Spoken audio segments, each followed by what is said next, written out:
if you take the traditional turn-based RPG, and it should have died a long time ago. Matt literally struggled as a kid with pass the parcel because everybody had to take their turn.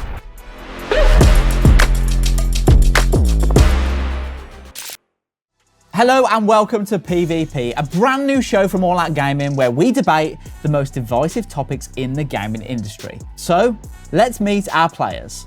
I'm Aaron Potter, here to prove that there ain't no party like an RPG party. Now I'm here to expose what's under Matt's hat. I'm Matt, and I might be wearing a hat, but this guy's wearing a Christmas jumper in February, so I'm gonna roast this turkey. They are the most, one of, if not the most boring type of game that I have ever had the misfortune of having to be involved with. Wow. Word, big word. I don't understand going into a game and then not being involved with the process. You press a button and then something happens, and then they do something, then you do something, then they do something, then you do. It just all feels massively scripted. Almost like games are scripted to a certain extent, because they have to be. I disagree with turn-based games are boring, because I understand how, like, looking in from the outside, you can, like, assume that's the case, you know, as opposed to games like that offer you real-time action, where you're able to get in there and obviously have more command of the battle yourself. But obviously with turn-based RPGs, it's the strategy element and the planning, the forward planning. It's a lot less mindless than, you know, real-time action games like a Monster Hunter Wilds, or even something as popular as like The Witcher 3 or GTA 6. None of those games are really RPGs in the traditional sense, but if we're talking like old school Final Fantasy, Dragon Quest, some other recent heavy hitters, I think turn-based RPGs allow you to make calculated decisions, and there's like the sense of reward that comes from that. From the time that I've played them and the experience that I've had with them, it's not really that strategic, because you press a button to go, I'm gonna fight and do this move. Yeah.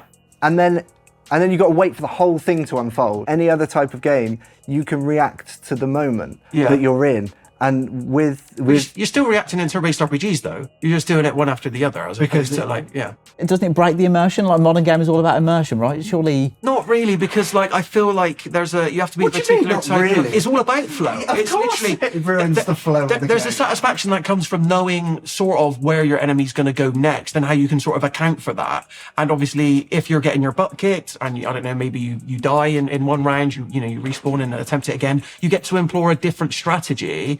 Because you're learning things about the enemy, you know how the game's working a lot more, you can account for what to expect. It might not deliver like that instant gratification that someone like Matt is looking for in games. I imagine Matt literally struggled as a kid with pass the parcel because everybody had to take their turn. So he's probably like, give me that parcel over there. He's like stretching across. Do you know what? That's really close to the truth. Yeah, well there you go then. Matt, give us some examples of turn-based games you've played that you've found to be boring and not enjoyed. Well, I never managed to even understand the hype of the open world turn-based RPG like Pokemon. Like that, I never understood. Even one of the biggest franchises in the world. Yeah, yeah. One of the most popular, best-selling franchises in the world. But the closest thing to a turn-based RPG that I feel like I can enjoy is the card game Snap. That's a very basic level. Because at least there's an element of anxiety and like anticipation.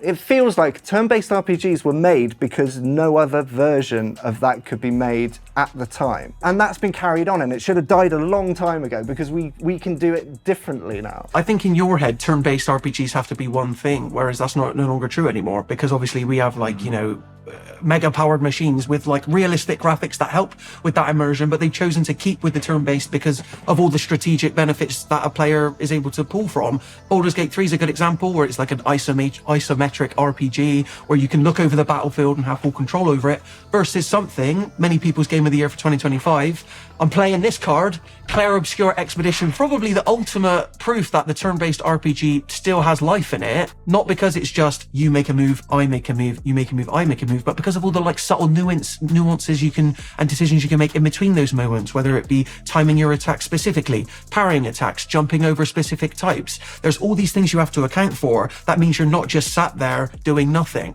So Naoki Yoshida, producer of Final Fantasy 16, is quoted as saying that removing turn-based combat was necessary to appeal to a younger generation and maximise sales, implying turn-based is a commercial cap. Data shows that turn-based games have lower completion rates because they're so massive. Yeah, because people get bored of taking turns. Do you think that the turn-based games have this incredible audience, right? But the audience is moving away from that. Is that something that you would get on board Up until with? a few years ago, before Baldur's Gate 3 and Cleric Score Expedition 33, two great turn-based RPGs that have the number 3 in them, just coincidentally, I would probably agree with you in the sense that turn-based RPGs do have limited appeal versus, you know, Fortnite players. But it's like, we have a problem in the gaming industry where we label someone as a gamer when that can mean like a multitude of different things. It can mean someone like Matt who enjoys like real-time action RPGs, and Snap, obviously. I'm sure there's a great video game version of Snap. What Aaron's saying, right, is it just you haven't found the right turn-based game? Yakuza changed from action to turn-based in 2020, and since then the series has seen its highest Western sales ever. So is there a way to do turn-based RPGs that isn't boring, in your opinion? Have you just not found the right one? Well, I guess there is, but that wouldn't make it just an RPG. But it's still you've got to have the... But like, how far do you go before it stops being turn-based? It's like, oh, we need to start removing elements of turn-based RPG games to make it more immersive and interesting and some connect elements connecting with a younger audience. It's just not a turn-based RPG anymore. Yeah. But they're still calling it that. But that's not what it is Give me an anymore. example of And a then, turn-based and then RPG. people like you Like take games like that and then go, oh, it's a turn-based RPG, so clearly they're doing well. When actually, if you take the traditional turn-based RPG, they're not doing well at all. Yeah, and there's also the accessibility factor as well. If you look at like action games or shooter games, you are basically stopping a lot of people who haven't got good reflexes to be able to play that game. Whereas turn-based RPGs, they're essentially like chess, right? You can play them a bit more strategically. You don't need those reflexes, so it opens up to a massive wide range of people. Isn't that a good argument for turn-based RPGs to exist? Yeah, and I'm annoyed you've made it. if I'm quite honest. Thank you. Because I can agree with that from an accessibility point of view. Okay, yeah, perfect. Right? Yeah. That a slower game like that is. I mean, you are on the older side as well, so your reflexes are, you know. I played Call of Duty with you, Matt, recently, so. I could get on board with, if you're going to make a turn-based RPG, make a turn-based RPG. If it doesn't connect with a younger audience, then it doesn't work. Don't try and muddy the turn-based waters over here with all your we had to take away certain elements of it to make it more interesting. It's like, well, shouldn't that tell you something? But what he's saying is they're watering down some elements. So parrying, you couldn't do that before. No, so you don't want the genre to evolve, is what you're saying? You just want it to be exactly as it was when Final Fantasy first released, or nothing? Yeah, so it can die. Well, there you go. That's just really selfish, isn't it? And it's never going to happen anyway. So for me personally, I don't find them immersive, and I find the turn-based element boring. Yeah. And I find, because I'm not immersed, I'm just waiting. And if I wanted to watch a screen do something after I press the button. But that's every game!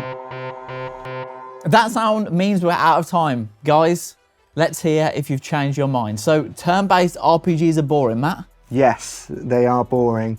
I cannot get on board with your turn, my turn, your turn. I don't find them immersive. I never will. So for me, they are boring. Never will. Wow. Aaron, turn-based RPGs are boring. No, turn-based RPGs aren't boring, modern, retro. I still enjoy playing them to this day. I hope developers continue to make them, and they stick around for decades to come. Well, that's all we've got time for. Thank you so much, Matt and Aaron, for joining me, and thank you to the audience for watching at home. I hope you enjoyed the episode, and let us know, did you disagree or agree with any of the comments? Did you agree with Matt? Did you agree with Aaron? Let us know in the comment section. We'd love to hear from you. And why not get subscribed to All Out Gaming as well, because we've got loads of really cool episodes of PvP coming up over the next few weeks with some really cool topics. And why not drop a like on the video if you enjoyed it? Please drop a like, it helps more than you think. You've been watching PvP. We'll see you in the next one.